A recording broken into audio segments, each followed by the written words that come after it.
Now that the application has been submitted and we've printed the business license certificate for them, we may want to schedule a restaurant inspection to be done. So we can go to Add Inspection from this file and then assign a restaurant and food store inspection to an inspector in the Environmental Health Division.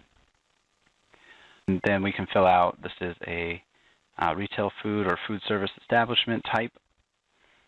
It's an original inspection, and then assign it to one of the inspectors. I'll just leave it as Joe and schedule for Friday the 10th. To complete that restaurant and food store inspection, Joe would see this on his homepage and then be directed to this screen here.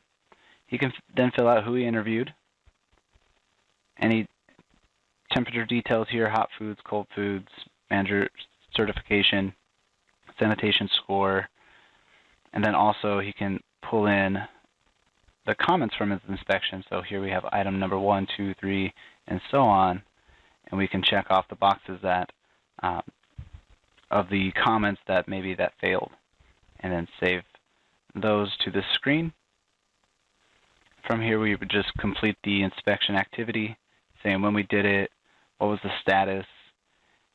We can upload any pictures if we like, or generate our inspection form. So from this screen here, I'm going to generate the Retail Food Sanitary Inspection Report, which will then compile my comments and all the data that I entered into this template. So I'll say I'll give them 14 days to correct these issues, and then generate that document.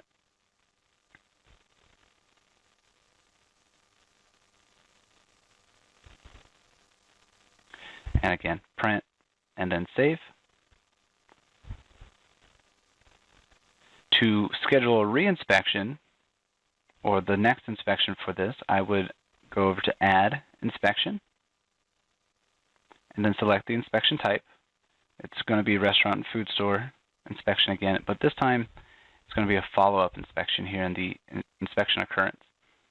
So this would be something that the inspector who failed the previous inspection would want to say, okay, I'm going to come back in 14 days to do this follow-up and make sure that everything's been corrected as needed. So we'll just save that. And then they would go through the same process of completing that inspection on the 20th. And if all is good, then they would just schedule a future inspection for next year. And then that is how you complete a restaurant and food store inspection.